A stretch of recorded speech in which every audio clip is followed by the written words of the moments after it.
are living in an artificially induced state of consciousness that resembles sleep. The poor and the underclass are growing. Racial justice and human rights are non-existent. We have been loathed with friends. They have made us indifferent to ourselves, to others. We are focused only on our own gain. That is their primary method of survival. Keep us asleep, keep us selfish, keep us sedated. You're listening to Toward Anarchy on the Republic Broadcasting Network. Here's your host, Michael Storm.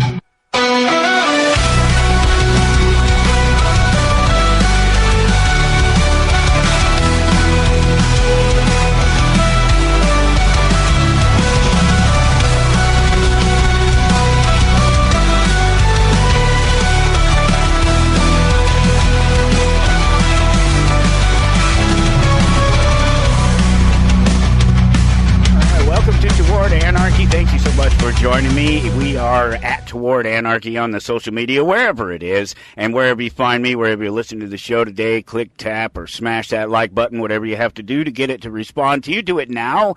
It's the biggest, easiest, simplest way to support me. And of course, you can always visit me. If you're ever in Topeka, Kansas, come visit the comic book shop, Amazing Fantasies here. And as always, everything that we do starts at towardanarchy.com. You can find me there, and you can find me at Toward Anarchy on the social media, the Facebook and the X and the Instagram, and I think that's about it. I don't know if I have any more or not. I may be in a whole bunch of places that I don't know about, but those are the ones I officially recognize. And if you go to towardanarchy.com and you look for episode 2615, you will be right on board with me, and there'll be some links there and things. If you're interested in my author, you'll be able to get to her website from there, and I'm excited. This was really cool. This is one of these conversations I jumped into really, really quickly. You know that I'm on the Podmatch system. I talk about it. Any number of the people that we interview here are found on Podmatch, and it's just been really something I've been happy to be a part of all this time. And I just come across these amazing people, and they will send me a little contact information, and they'll talk about their things and what they're doing. And sometimes it just blows my mind what they're up to. And sometimes you're like, okay, yeah, let's have that conversation now. Let's not wait. And when Michelle Stiles reached out to me, that was my first thought. Let's talk about this. Let me give you an idea. So she's an author, right? This is the book that got my attention. I haven't read it yet. You guys know that happens often, that I haven't read the books when I talk to the people.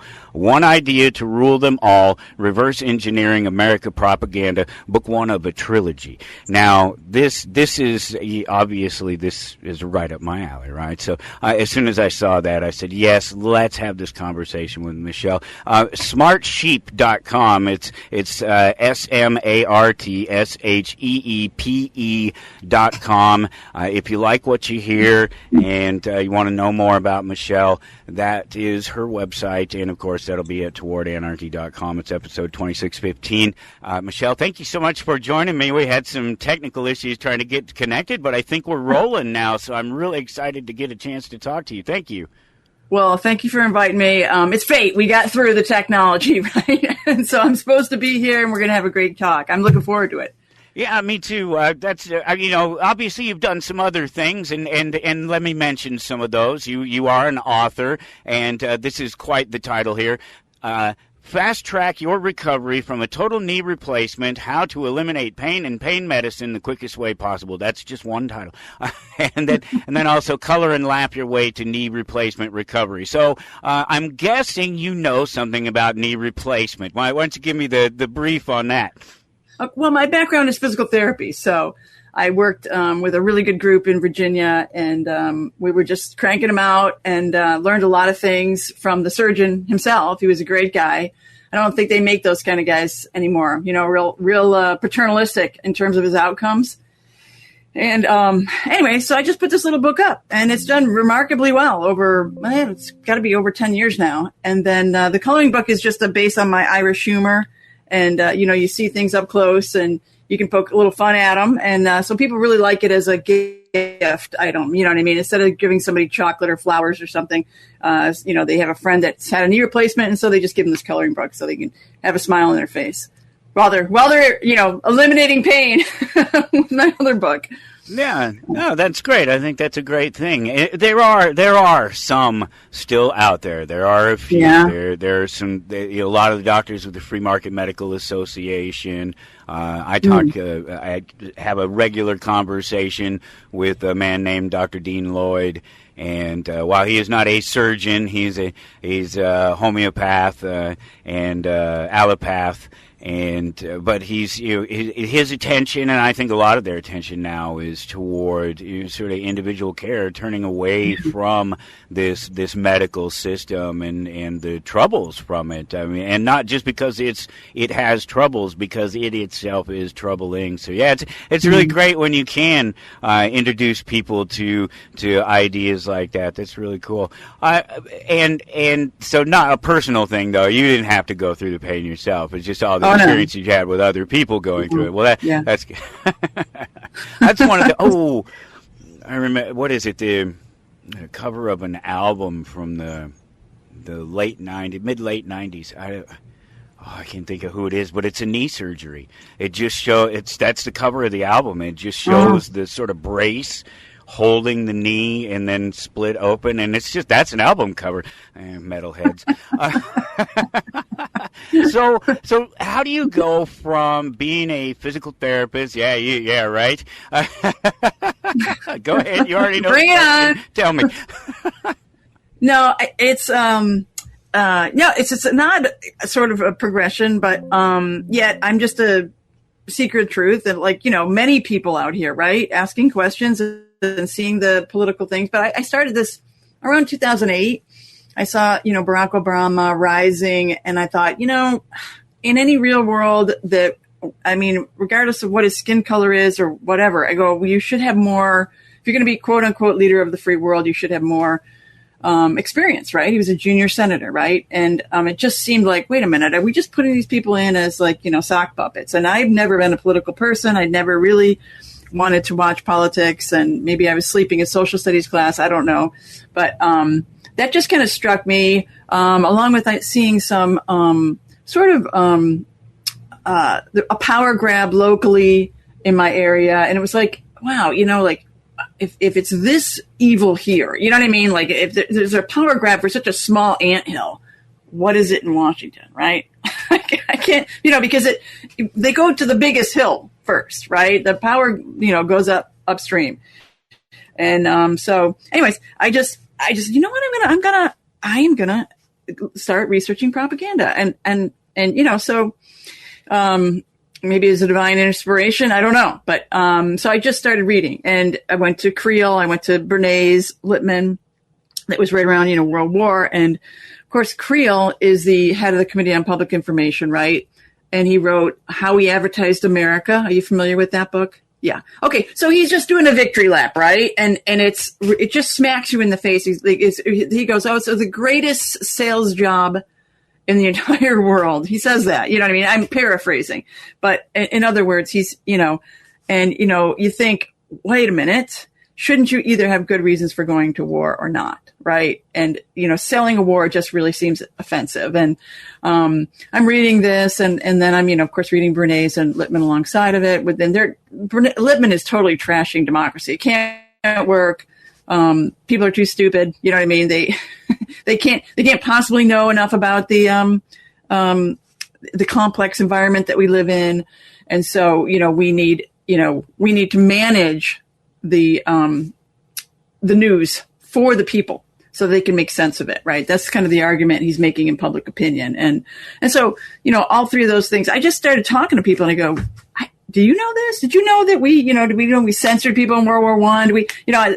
I hadn't, I was just waking up to our own history. And I thought it was profoundly interesting and that it made sense to sort of track it. And, my efficacy for writing a book like that was fairly low. And whoever said, anything doing is worth doing poorly was a genius. Okay. Because the first book I wrote in 2018 was like, oh, goes okay, And it was the bones of it. And I thought, well, at least, like maybe moms and stuff, homeschoolers could use it to teach this as a framework for their kids. Because really, we don't even teach this at all.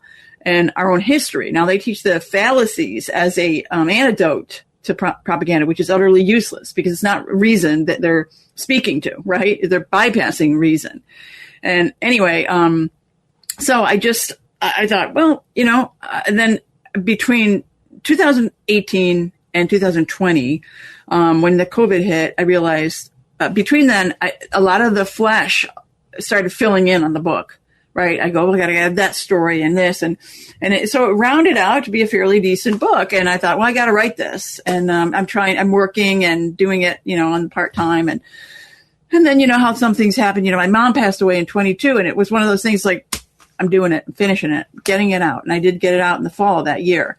And so that was kind of the genesis of the first book. And, things just as I see them and I study them, I've just gone way deep in a lot of the books around the turn of the century. The next book is called Masters of Illusion, The Rise of Corporate Social Control.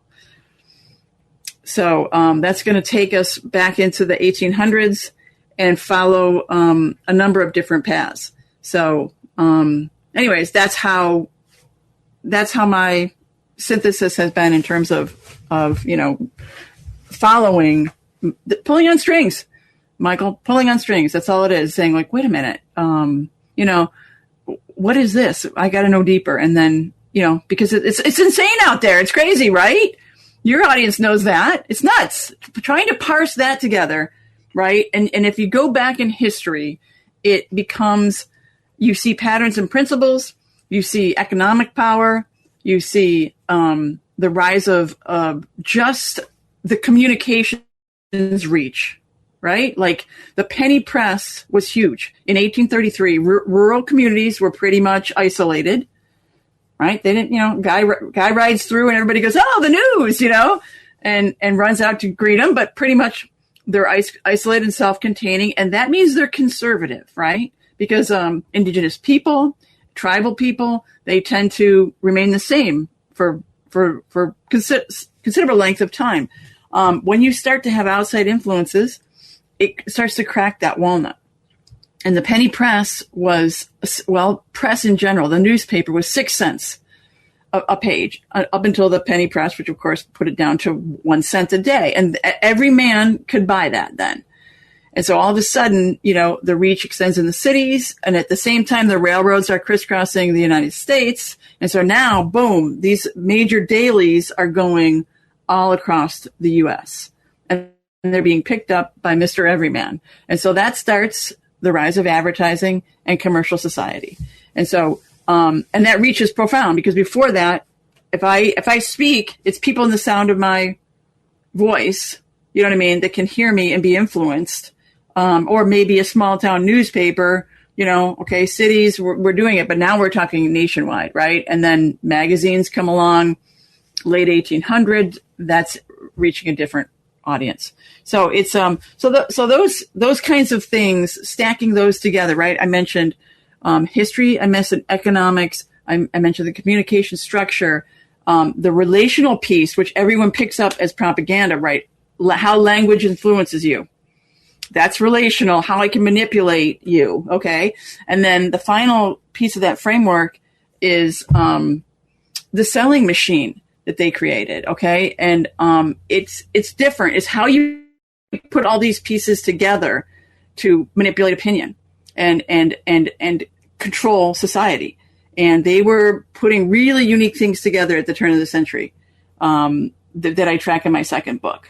So anyways, I'll shut up and let you get. Well, basically, you're saying they've been at it for a long time, and they do a pretty good job of it. They know what they're doing. So if you're surprised today that there's a fog of war or a lack of understanding with a general, we'll not even call him an idiot, just the average person, it's no wonder why, because they've spent a great deal of time putting themselves in a position to be able to control this information and the flow of this information.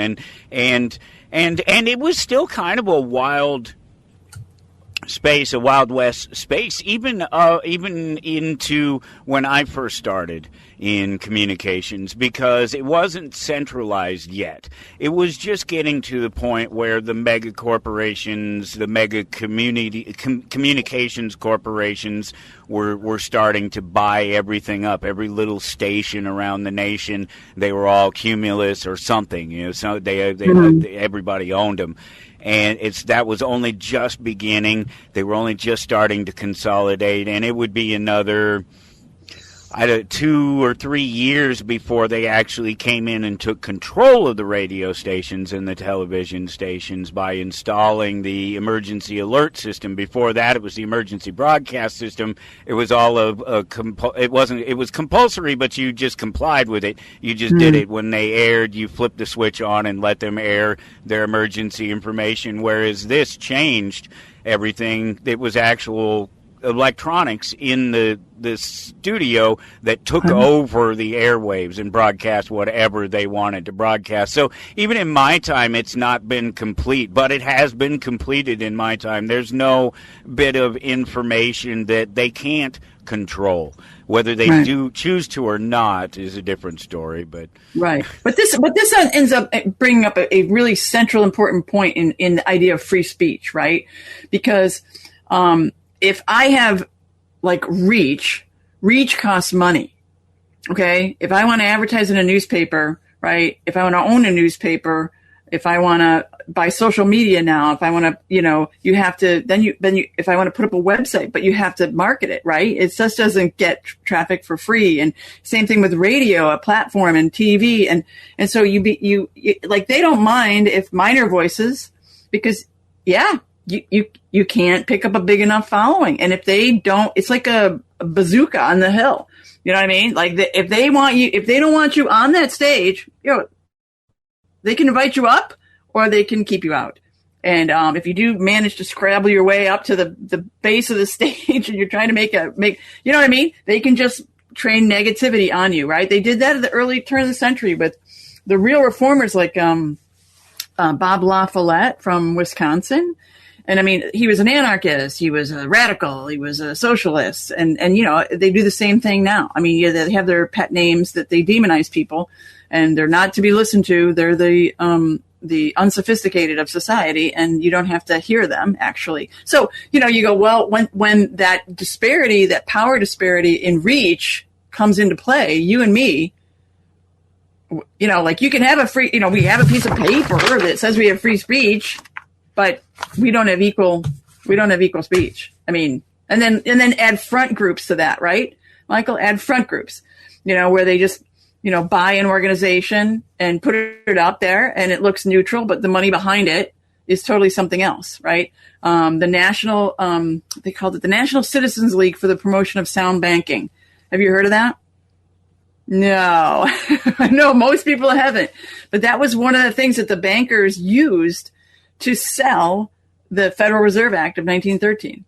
And they did it. They started it in 1911. And they basically said, no one's going to listen to us because we're hated. Wall Street was hated at that point and very, they weren't trusted. And so they said, but they still trust Midwestern bankers. so they made this group that only Midwestern bankers, and they put like $500,000 in it, but of course it was funded by Wall Street, and they spread the gospel, and they used that word, the gospel of sound banking.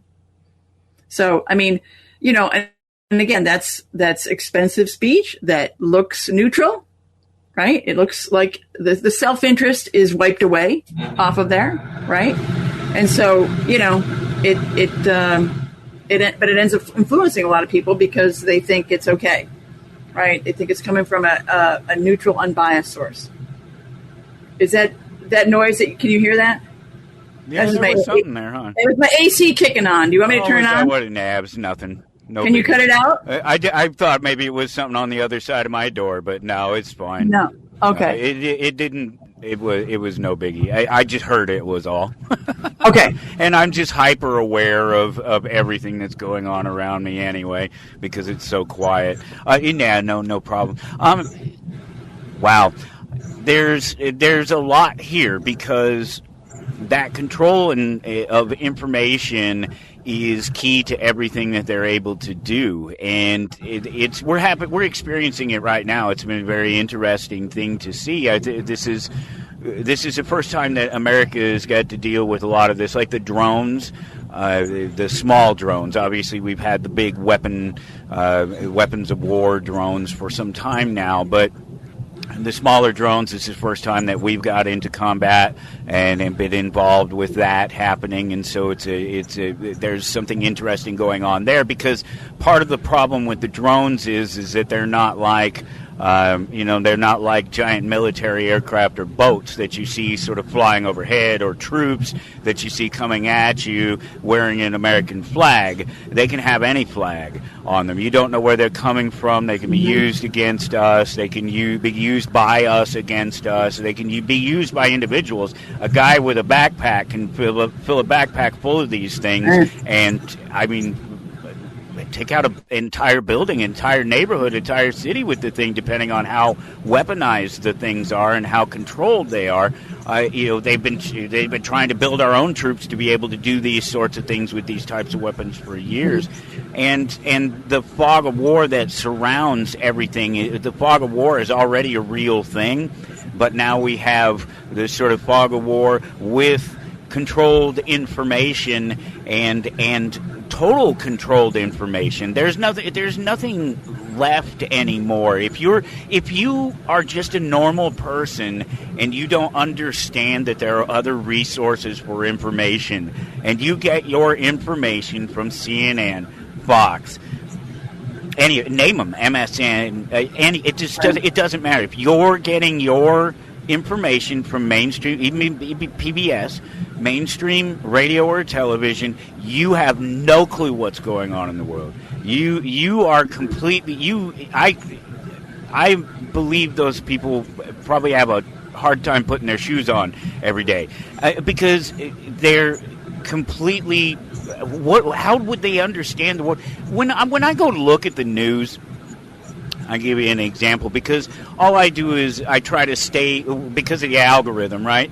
It's almost impossible to get information without the algorithm interfering with it. And you manipulate the algorithm every time you give a like or a dislike or something. And so I just try to stay dispassionate from it. Here's the places that I want to see information from, all these different places around the world. I'll stay away from the likes and the dislikes so that it just keeps giving me what it thinks it wants to give me, not what I think I want it to give me. And so I try to imagine looking at the world through the eyes of one sort of left-leaning person or right-leaning person, to see what they're seeing, and then notice what the other one isn't seeing, and imagine, because I will see the same headline, the same story used by the right or the left completely differently. The same language, the same numbers, the same thing they're talking about, but one just gives an opinion that it's a bad thing, the other just gives an opinion that it's a good thing, and nobody really talks about why it exists at all or why we even have to have this thing. Yeah. It's almost like, too, though, I think some of them are similarly worded, but then there's others that almost like the facts are different, right? Like, remember when Dodge was happening, and it was like they're accessing the database over here and they're not accessing the database over here. Of course they're not. And then, of course they are, right? And who knew, right? Who could tell, really? So it becomes, I like to, here's another thing that's an issue is, right, it was 96 that Fox News was created.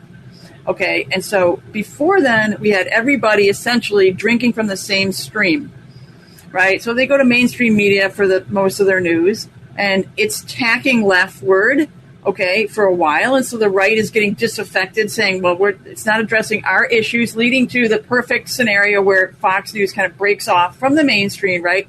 Now you have two streams, right? And they've just allowed those two streams to keep getting like this. And so now the distance is this far, and it's like, I call it the bifurcation of the American mind, right? I mean, now you have and of course the Civil War idea, right? And you have people that are in the same family that can't sit down at Thanksgiving and have a conversation because it's like, well, you get your facts over here or your ideas, we get our facts over here, and they're like, we can't even talk to each other anymore.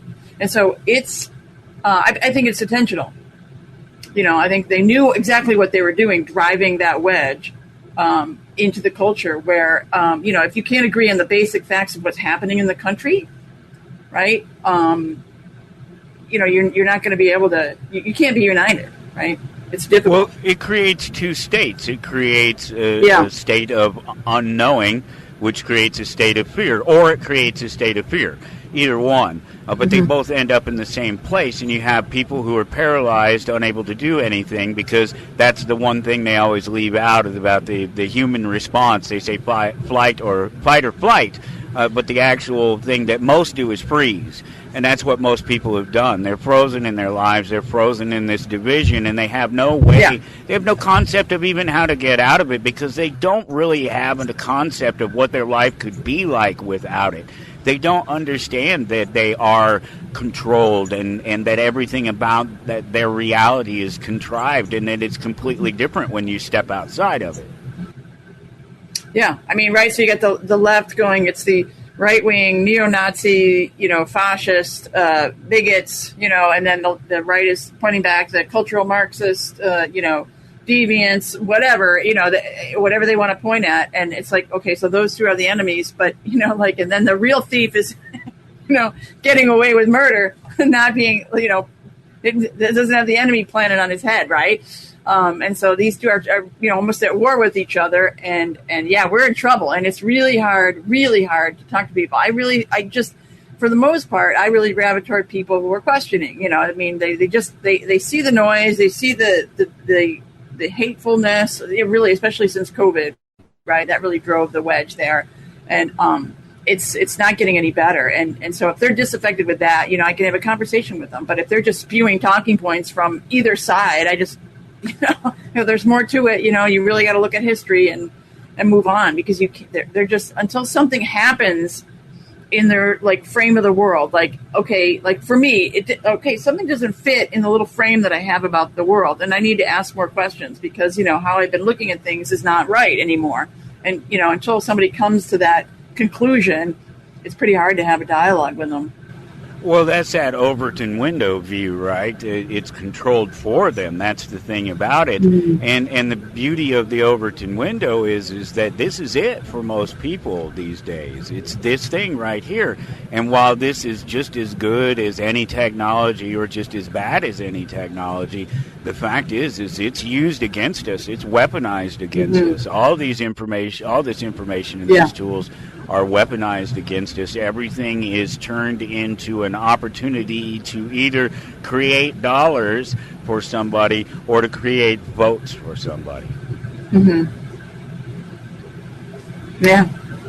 It's any wonder that it continues to even happen. It's real weird, because we have these things that happen throughout society, pop culture events and things like that, or world events that will bring attention, and people they'll get a sense of clarity for this very short period of time. Unfortunately, I think it's like 45 minutes, and I'm kind of serious about that. It's about the length of a sort of average comedy show.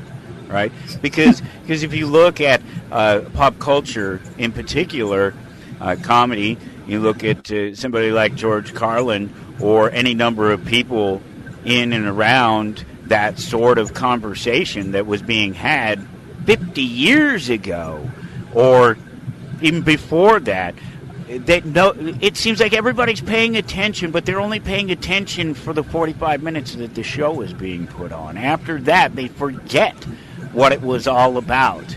They forget the important part. All they remember was the F-bombs and the curse words that you can't say on television. That's what they remember. They don't remember the important parts about it's a gang and you're not in it. It's a club, right, and you're not invited, and all the things like that. Those things, everybody cheers those ideas Another example is the Star Wars, the rebellion against the corrupt criminal system, and everybody cheers them in the movie, but then they go back to supporting the corrupt criminal system as if it doesn't mirror it, as if it's not art imitating life and telling you, yoo-hoo, we're not talking about the British Empire over here, we're talking about what's going on today. Right. Yeah. Yeah, it's hard. It's hard to break through, right? I mean, it's the education system. People don't read. They can't follow arguments for a considerable length of time. I was kind of horrified to see that they're really not making kids read full-length books. They are giving them like book portions, and it's not good. It's something that parents have to do something about. They can't expect the system to correct itself, because they want us to be soundbite driven. They want us like monkeys trained. It's like social media is like brain crack. You know what I mean?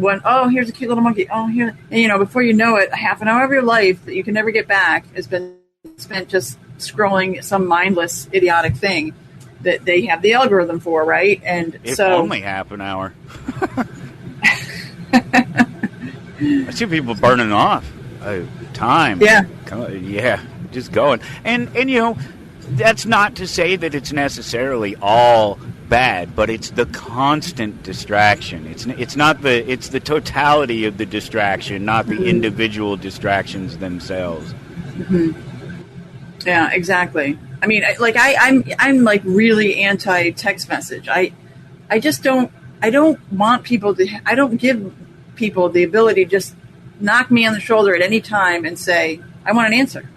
Like, it's so distracting, I've been trying especially when you get older and you have to have readers. Yeah, right. And they're not as easy. And you have to go, I can't see, and you know what I mean. And it's like, look, email me. Like, there isn't most things that a friend can't just email you and that I can respond to later. You don't need an immediate answer, and it causes all kinds of friction with people. Why didn't you answer me back? Well, you know what I mean. I was busy. I have a life. I'm not. Yeah, I make it real clear these days anymore to anyone and everyone, and here in front of this audience as well, across the network, everyone. My phone doesn't beckon me. Yeah.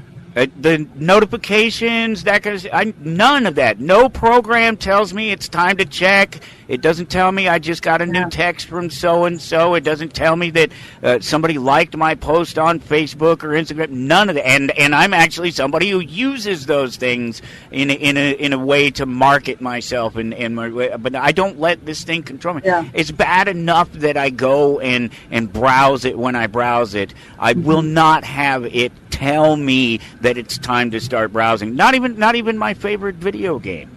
Yeah. Yeah. Yeah, I'm with you.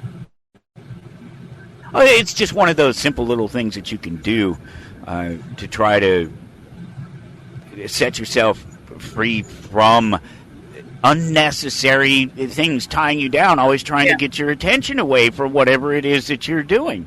There's no reason for it. There's no need for it. There's nothing coming through this that isn't somebody trying to call me an emergency that I'm going to answer, because that's what the thing is for, that I need to respond to. If you felt that it was good enough to send me a text in a nice casual text conversation, then you should feel that you can wait for a while for me to respond. Yeah. We've just, it's hard to imagine that these really have only really been around since the turn of the century. Yeah, you know what I mean? Not it even feels like we really. lived with these things like this. 16. 2007. Okay, yeah.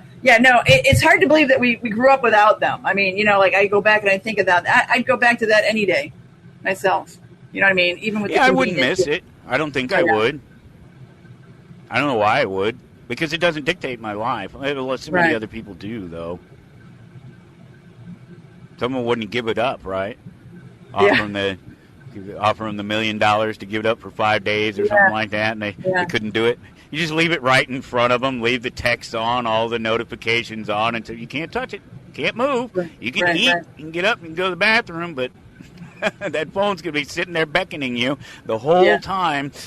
Yeah. So, I mean, So, here's like going back to what we were talking about a little earlier with the facts versus, like I read Le Bon, which I'm sure the crowd, A Study of the Popular Mind, about Gustave Le Bon. He's a Frenchman who wrote that book at the turn of the 1900s, or going into, and so, anyways, he basically says we're not using facts and reason, okay? And this is really important for your audience to remember. And I created something that I call the infrastructure of belief, and it's a way to kind of shortcut. It's it's hackable humans, right? How can we get you to do what we want you to do? And it's just if you think of a number 5 dice, okay? You have experience in the middle, you have authority at one bottom, social pressure at the other, okay, culture and language up at the top. All right, and they're like knobs on a dial, if you will, just to kind of make it easier. But of course, authorities, they're constantly seeding authorities into the realm that you are aware of, and that's where you talked about the algorithm. Okay, so the authorities that speak to the left aren't the authorities that speak to the right, right? But they want to make sure that they kind of own those authorities so they can steer you where you want, because they know that we're sheep. We look for a leader. We look for somebody with experience. And I mean, quite honestly, in many cases today, like just look at the vaccine, whole COVID thing. Who could really know virology, right? So you had to look to somebody who you trusted, right? So, and then, of course, social pressure is just that herd mentality. Like, if I can't figure it out between my own experience, between an authority, I'm just going to kind of look around and go, where's everybody going? And if 90% of the people are going here, I'm just going to go here, all right? Because, or like yell fire in a movie theater, right? And everybody just moves, and I'm going to move with them. I'm not going to think about it until later, right? It's that whole protective, I'm going to stay with the herd, right? And so those 3 dials, and experience, of course, can be manipulated, right? Bernays wrote about this. Do you understand, or are you familiar with his term of stagecraft? He used the term stagecraft. So, so it's basically making news. Like, I'm going to make the news for you instead of report news. So he had his, the Torches of Freedom campaign that he did for Philip Morris. He had his secretary and a couple of the young ladies march in I think it was Macy's Day Parade. And then to get to a certain point, he had all the reporters there, and they were going to roll up their skirts, take cigarettes out of their garter, and light up what they called, euphemistically termed, torches of freedom.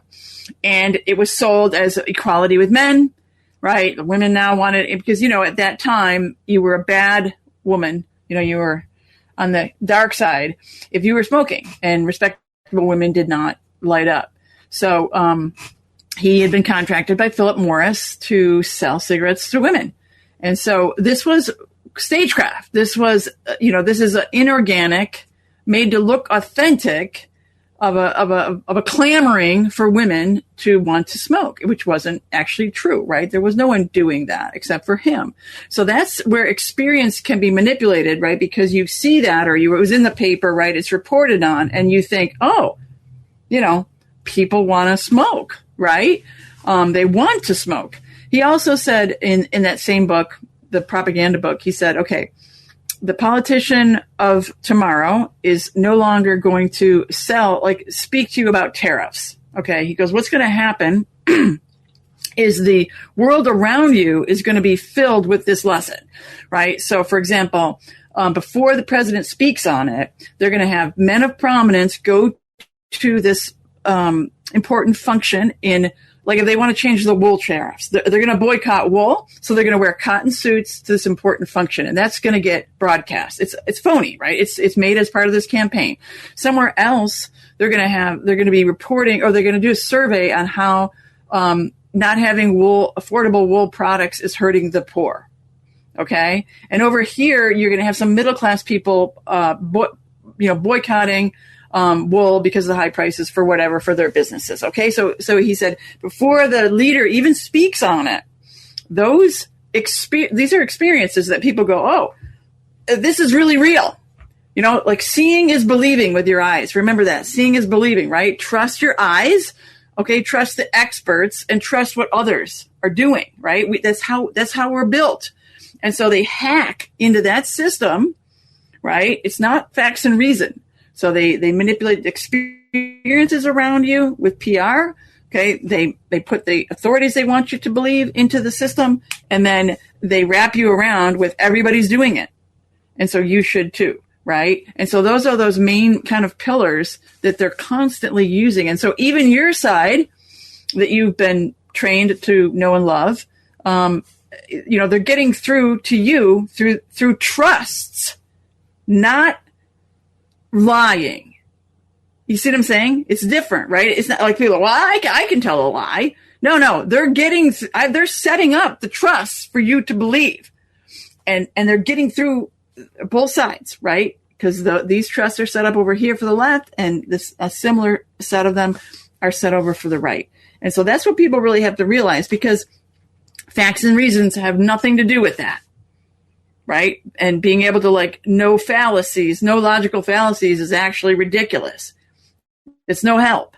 I mean, you should be able to think. You know, we want people to be critical thinkers, okay? But that's not going to help you in this world, because you have to understand that those things are manipulated. And then, of course, the top two are language, which they're always, of course, PR people that you frame it anti-abortion or pro-life, right? And so how you label something, how you frame it, they're using language all the time, kind of weaponizing it, maybe using it in a way that we don't think, maybe we mean one thing and they mean another, right?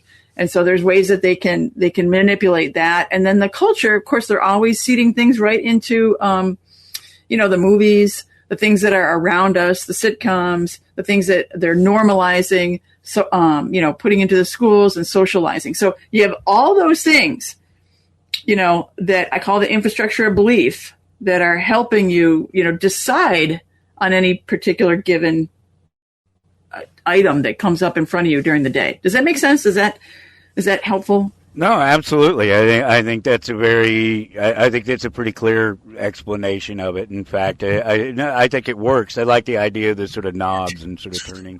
I don't know if you can see this.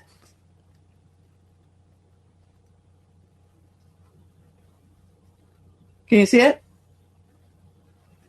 Pretty well what I was sort of.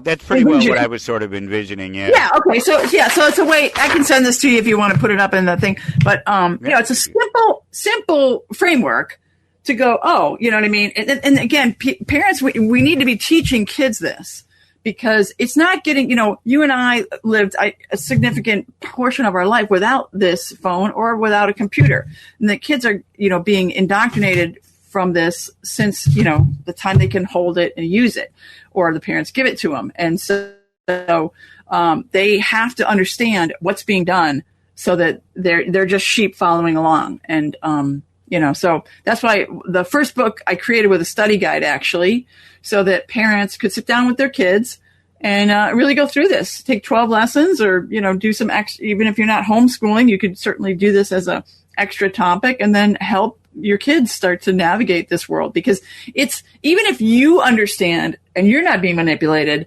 how do you teach your kids? It's hard to just say that one's right, that one's not. Well, why? Well, you've got this experience and you don't even know how to actually maybe explain it to them. Why you think this, it's just life experience, but you got to have a way, because these kids are really up against it.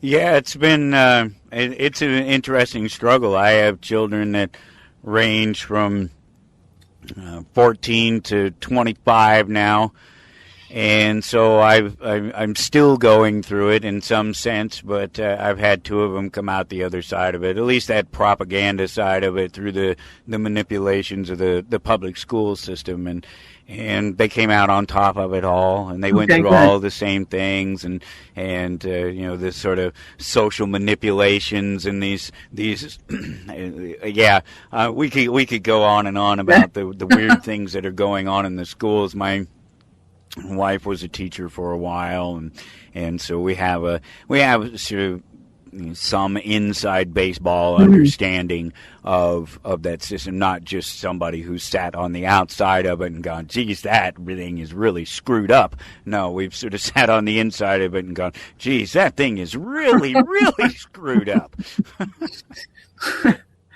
Yeah, that's a good seat to have, right? Because you can really get the actual perspective of. Well, and it's the bottom of but not the bottom of the barrel, but it's the baseline, right? It's where it's all starting, and you watch them manipulating it and pushing it back further and further, and the children are younger, and they're giving more reason through the manipulations of the economy and through the social manipulations to get women to go into jobs and leave the kids, and it's just. It's everywhere. It's that beginning space right there, and it continues through it. I don't know how my children that have gone through it came through it as well as they did, other than just having a not a cynical father, but a father who's paying attention and who is cynical. Well, you're engaging them, and obviously you were, and you're taking life as it comes and navigating it with them, but a lot of parents, they're not doing a lot of dialogue with their kids, and so in that case, they really are vulnerable, but good for you. You felt like you got them at least half of your crew through. It's not that hard. Because it really, truly is about the engagement of the adults. I don't want to sit here and tell people that it's easy, because obviously everybody's situation is different. But generally speaking, the average person should be able to raise their children simply by just paying attention to them and talking with them on a fairly regular basis, and just letting them know, even if they go back to the bedroom and lock themselves back there for a couple years or whatever it is during that they know that you're still out there, and that if they need something, they can come to you, and to show up for the things when they get interested in something. Show up for it. It doesn't matter what else you have to do. You need to show up for that and show that you support them in their interests and in them finding other things to do. And you don't be judgmental about it. You tell them when they've done something right or wrong, but those should be pretty simple, because you've been telling them that since they're a child. Keep your hands to yourself. Keep your hands off of other people's stuff, and we'll be fine. It seemed simple, but I did it.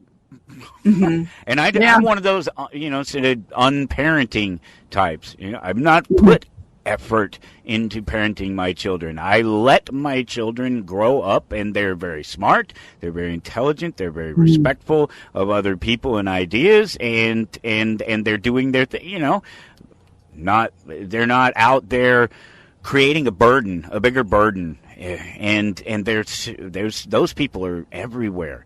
They just are not capable, and they give up real easy, and a lot of it has to do with the way they're told through the media and through the social media and through the movies, and that they're not good enough if they're not doing things sort of a certain way, or things aren't going their way by a certain period of time, or if you make the most minimal effort, you should have this great reward. They don't talk about the hard part, the work, what it takes to accomplish things, and what it means to feel good about those things. Obviously that stuff is out there, but generally speaking, most of what people are bombarded with is just vapid, useless information.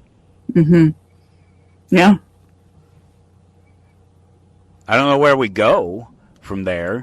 That's is that the third book? No. Well, yeah. No, actually, I mean, like, we have to rebuild the walnut, right? And the walnut is what I call local culture, the influences of local culture. Because if in most cases, you don't really have any local leadership anymore. Forget the politicians. You know what I mean? They're in it for, grift or whatever, their own power thing. And they're being, it takes financially a ton of money. So they're supported by the, big business, in other words. And, so it doesn't really have anything to do with we the people in the sense. So, but, so who do we have locally anymore that you actually look up to? And so there isn't any local leadership for the most part, unless you're, in a church maybe, or some other organization, or extended family's gone, right? And it's hard work. Like you just said, it's hard work. These things, that gives us resilience to what everybody's saying outside. Like if you want to buck the system, right? If you say, well, I'm not going with this big stream over here, it takes a different type of person, and you got to have some sort of other community around that human being who's going to buck the system to help support them, right? And but we've lost it. We don't have civil society anymore, right? In many cases, it's really gone in local communities. It's an interesting thing because it's there, but it's not, because it's my argument that what we have in spite of all of the manipulations of government, that everything that's good about America, that's good about the world, that's good about capitalism and our individual cities and communities is in spite of the theft and the lies and the manipulations and the murders and everything that comes with government, just the total control over it. So while it's absolutely breaking down if you let it get to you, the fact is that the only way it is working is down here on the ground between us as individuals, and so that's what we have to salvage, right? Is to be able to continue to make that work. We cannot let them continue to drive the wedges between us, particularly the political wedge, because the political wedge is ridiculous. It's a silly little thing that means nothing.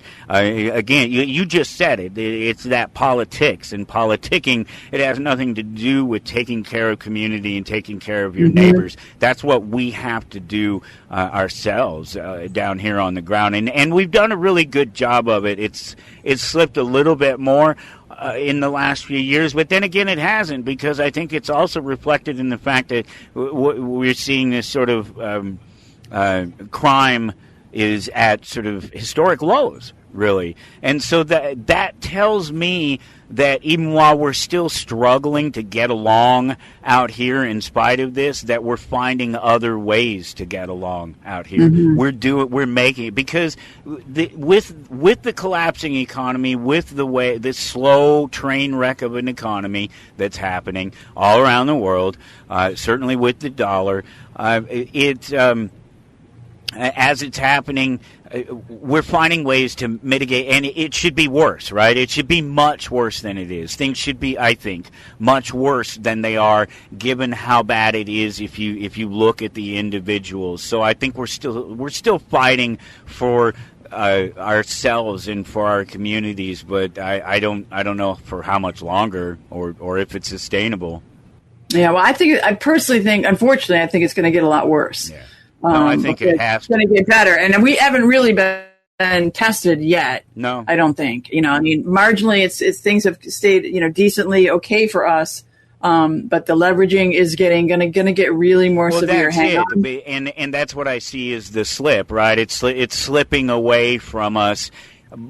But the thing about it is we can't stop eating. We can't stop taking care of ourselves, doing the things that we do day to day. So will what we see, I always love the line, even though I don't like to compare movies to real life necessarily, but the Star Wars line, when Princess Leia says to Tarkin, the tighter you squeeze your grip, the more galaxies or more systems will slip through your fingers, right? That's what I see. That's the hope that I have, is that as they continue to squeeze, they just push more and more of us out away from what they're squeezing. We just get away. We just walk. That's the squeeze. Well, I don't want to be squeezed. I'm just going to go over here where there's no squeeze anymore. Yeah, but that's the problem. Where is there going to be? Yeah, tough, right? When you look at the power structure, like this, I have another. Little I love little illustrations. I think it helps people, but I just call it the Monopoly tree, right? I don't know if you can see that. And there's things that are just the power structure, the monopolization of, the resources, the public utilities, the banking system, the idea syndicate that I call the universities at this point, right? The funding, the public-private partnership. It's all spitting out whatever the money wants. Okay. I say we have the best ideas money can buy, which isn't very good, right? I mean, they're buying whatever they want in the system. And so you have like an idea syndicate, you have idea bullying, right? Because the more money you have, we have this violent aggregate of money that if have you ever read Giants by, oh God, the last name's Phillips, I think. He's a Sonoma State university professor, but he basically goes over like everybody in the world has public relations departments. You know what I mean? Like the Army has it, and all the government agencies and all the big companies and all the NGOs and the nonprofit organizations, and I mean literally everybody but us, selling their message into this, the ether, right? And so astronomical amount of money, and so when you take the Jenga blocks, when you start to take the Jenga blocks out from the bottom, you know what I'm talking about, that game? Okay, it's all structured, it's all built around, these big monopoly blocks. You see what I'm saying? And it's like, okay, you can go a different way. I mean, this is the reality. My motto for the year is true hope begins when illusions end. Okay. And it's really important. Like a friend of mine, he was really enamored with the crash in the Andes, that airplane that crashed in 1972. And those people had patched together the radio, made it work, and they were listening online when they heard the words, "The search has been called off." Right, which would be the worst thing that you would want to ever hear, right? Okay, that's unplugging all the illusions that you're just going to get saved. Somebody's going to bring a helicopter down and you're out of there.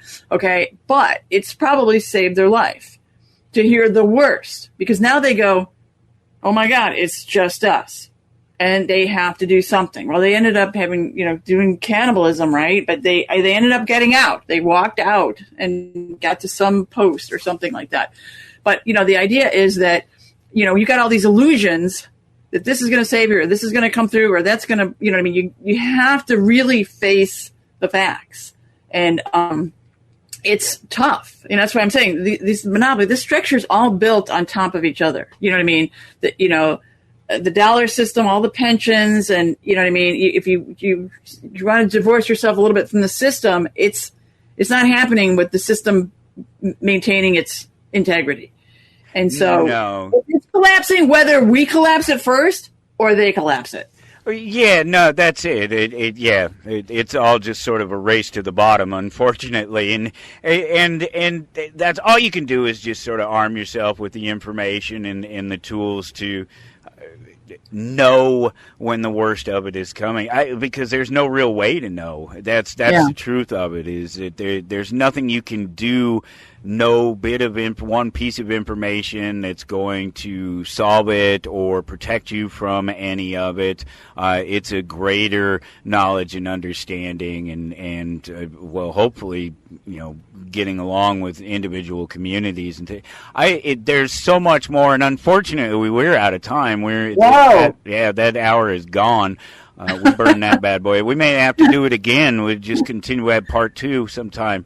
Really great getting to chat with you. I do wish that we did have more time, but like I say, I got book 2 coming out. I got book 2 coming out shortly. Yeah. So when that's out, we can, maybe you can take a look at that book, and say, okay, let's chat about that. Well, and then maybe I can get a read in on the first one before we get there, and maybe I'll have some thoughts for you. No, I imagine. Listen, just chatting with you, I think that it's amazing what you're doing, and I hope that it really works out, and I hope you continue to get everything in line so that you can drop the books, the rest of the books, and get the information out there, because I think you're on a path. There's so many different angles, right, that we can try to approach this thing from. We can talk about how bad this is, or how different that thing is, or what it could be if we were going to do this. But breaking through the propaganda is one of those core things. It's like the understanding. Yeah, it is, because the blinders really come off. So like my second book is really pulling on the strings of like, who is using these selling arts that rise up in the 1800s? Who's using them and for what reason? And all I'm doing is getting historical people, books, none of this is, it's on the record, right? And we don't know the history, because nobody's, people think, first of all, they think American propaganda is an oxymoron, for most of the time, from the World War II, right? The enemies did it, we didn't. Okay, but that's absolutely not true. And so, taking it back so that we can see its rise in our country, and our eyes start to be open, because we're historically educated, which I wasn't either. So I mean, the school system, right? isn't meant to give us that, So all have to start somewhere. Michelle Stiles, thank you so much. SmartSheep.com. That's where you find out more about Michelle, and the rest of you. We will catch up with you next time. Okay. Thanks. We'll see you, Mike.